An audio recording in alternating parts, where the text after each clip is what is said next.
kini nga higayon na, no? No, ay dano tayo mga mixed feelings, no? Pasalamat ko sa mga nasulti karon bago, no, ni Elder Itzo. Nakakuan din sa naka-comfort din sa ato, ano, nakaingon ka na naapay mas maayong kinabuhi ang diri sa kalibutan, no? O ang pasalamat ko sa testimony ni Tonyo, no? Iyang pasalamat kang iyang beloved wife si Tata. Dili na ako mabati noon sa ang sakit ba na mawala ang companion, di ba? Sa kinabuhi. Si Tonyo Ragon na kay pa, no? And also sa experience. Si Elder Itzo po na experience po niya na mawala iyang unang asawa, Sister Babette. Sister Vilapando po diri ang kanihan nagsulti, no? Ang iya pong bana, no, nawala through accident. Tinotong ingon ni Elder Itzo na kita diri sa kalibutan dunay panahon, no, wata kabalo sa nga pamaagi kita mo balik dito sa atong ama sa langit, no. Pero ang mas importante nga makabalik ka sa iya nga preparado Diyos, no.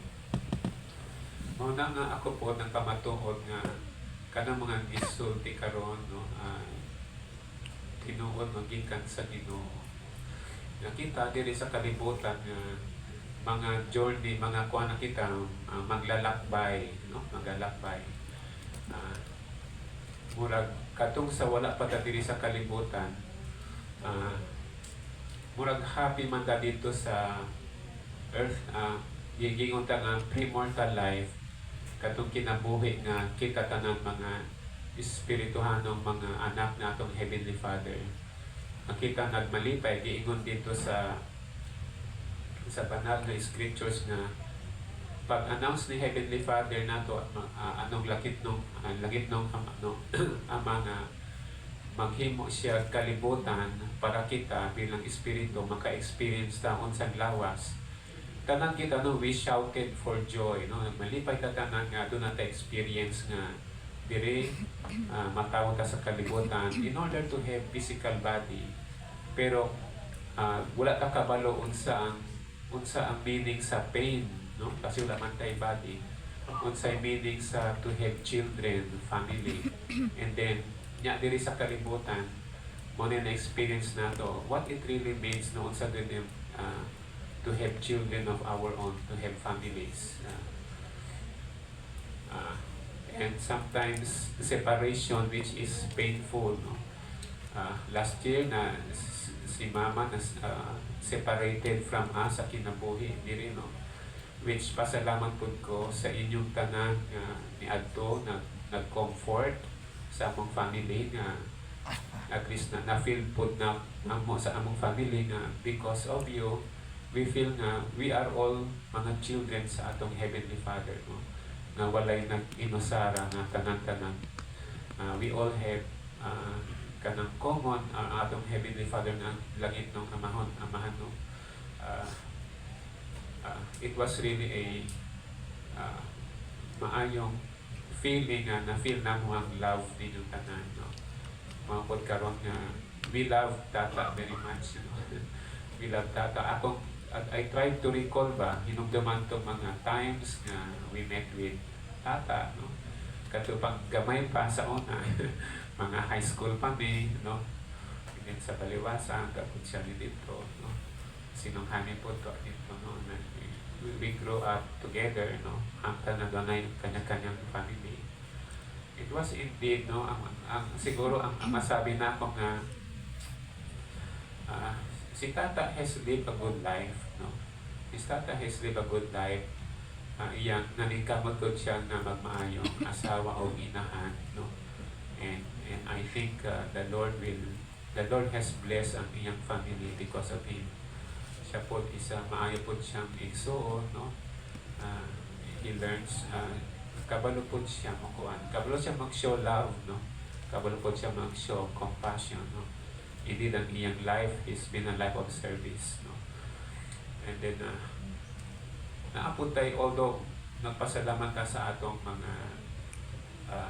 mga ginikanan nga ingon ni Albert Insong gikod ang scripture na ato sa gitagan ng respeto no atong mga ginikanan ng atong pog langit ng amahan no siya po kanato no gitagan ta og opportunities nga kita mag-grow no kita mag-grow kabawo siya sa plano nga dili magkasala ta nya tungod sa atong mga sala mao nay makababag kanato no para makabalik sa iyang gingharian para makaingon niya nga the gift of eternal life mao na because tungod sa iyang great love sa atoa iyang gipadala si Jesus Christ no Hesus Kristo nga si Hesus Kristo tungod ni Hesus Kristo kung mamatay ta di ta kinahanglan nga ma-espiritu na punta balik forever tungod sa sacrifice ni Hesus Kristo kita mabanhaw si Hesus Kristo nabanhaw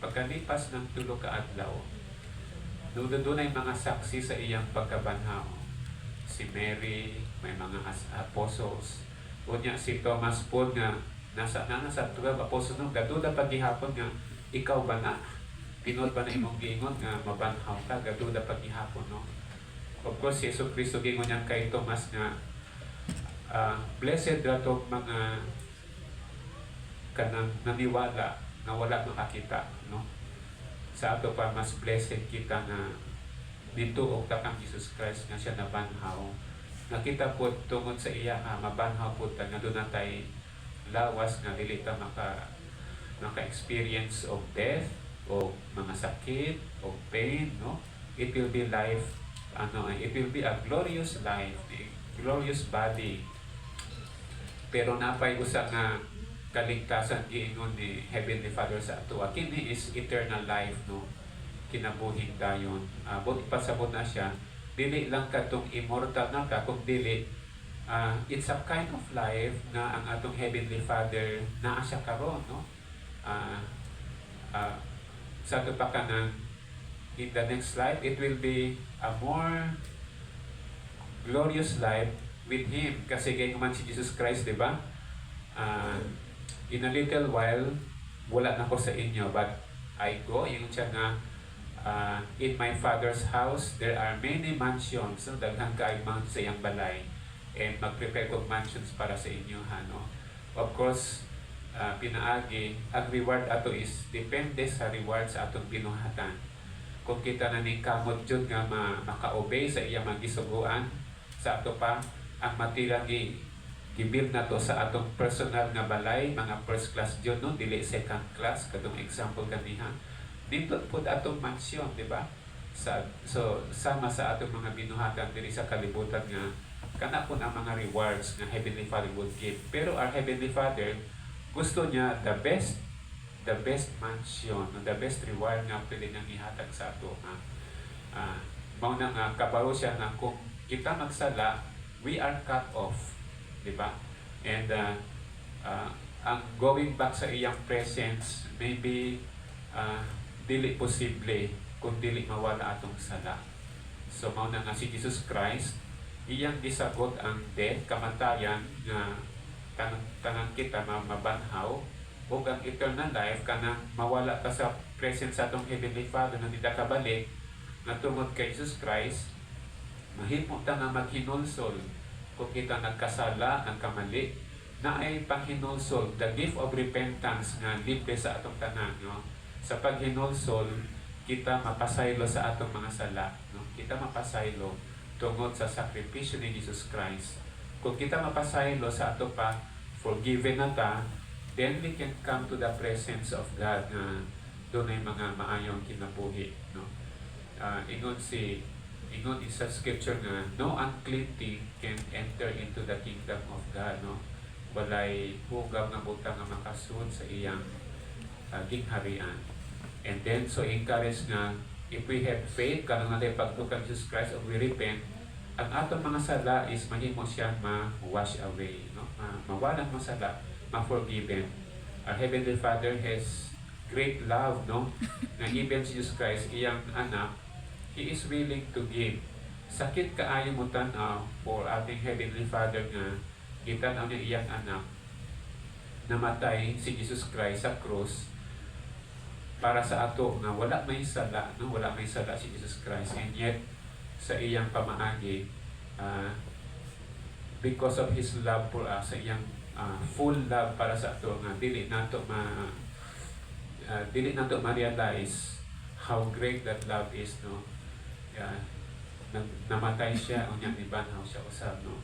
That is the great love. Yun sa scriptures nga, for God so loved the world that He gave His only begotten Son, that whosoever shall believe in Him shall not perish, but have everlasting life. No? Pinagi kaniya. Mauna nga, kung kita mo ato sa iya, ha, gusto ni Heavenly Father nga magmalig-o ng atong pagtuo sa iya, gitagaan tag mga pakigsaad, no? Mga covenants. Ingon siya, for example, tanang mga iyang first commandment is to be, sige, makigsaad mo sa ako, pinaagi sa baptism, no? Sa baptism, makigsaad ka sa iya nga, we will be called nga kita mahimong Kristiyano, and then kita mahimo iyang mga disipulo, no? Kita mahimo og sunod sa iyang mga commandments, mo pakigsaad nato sa iya. Siya po bisan nga atong mga sala mawala, no? And then we can go back, makaadto sa iyang kaharian. Naapod sa simbahan gitudlo po ng lain ng covenants nga temple covenants, no? Sa ato pa kanang covenants nga ang mahimo ang magtiayon, mag-husband and wife, dili ilang relationship ug ang pamilya na alang diri sa kalibutan, kundi mahimo pod nga magpadayon na siya sa next life, no? Sa next life. Mauna ang question, daghang tawo ni question now, dili sila naniniwala walang forever, kung nila walang forever, but sa atong Heavenly Father there is forever. Pinaagi sa iyang mga covenants o pakigsaad. Unya gitudlo sa God nga sa templo, ang husband o ang wife o ang children, pwede silang ma-seal forever as a family, no? Wherein dito ta sa heaven, sa celestial kingdom, no? O sa langit, no? Dito ta maka-experience na mauna ang life, mauna ang eternal life. Si Heavenly Father, kita bilang mga anak niya o siya ang atong amahan, we all experience ang blessings sa eternity sa family, no? So, brothers and sisters, no, mga paryente nako, no, mga na family, and also sa mga sa simbahan, no, na adiri, no. Kani akong pagmatuod nga si Jesus Christ buhi, and tungod niya kita magmalipayon, no. It is a reason, muna siya na reason nga pwede ta magmalipayon. Gawa sa pagpamalos-masulubon, because sa pagpanaw ni Tata atong loved one, kinabuhan ng mahal nato sa kinabuhan, no? But doon ay reason kita mag-rejoice tungod kang Jesus Christ, no? Nga kaning life is just temporary, very temporary. Katong si mama sa una, ingon siya sa family home evening nga, kabalo ka, unsa kaduga atong kinabuhi sa kalibutan, ana lang tuldo, pero dito straight long line, no? Long line, walay katapusan nga linya, no? Mao na example, and then that is what we that is what we are looking for, no? Sa next life, no? Sa next life mao nang real nga kinabuhi, dili but sa next life kinabuhi. And ang ako pong encouragement, sama sa encouragement po ni Elder Enzo na kita diri sa nga buhi, no? Mag-andam ta nga kung maabot ng panahon na nga kita mubalik na sa ato naman sa langit, nga preparado ta nga kita doon ay hingpit nga pagtuo kang atong amahang nga langit, no? Kang Jesus Christ, no? O kita keep sa iyang commandments, no? Ako nag-invite po sa inyo nga to learn na matuto sa gospel, no? And then sa iyang simbahan nga doon ay mga covenants, no? And baptism nga, of which ka na po akong kalipay, no? kalipay ako sa akong asawa sa akong mga anak, no, to have joy sa gospel, no, and kini siya akong ipamatuon sa pangalan ni Jesus Christ. Amen. Ayan.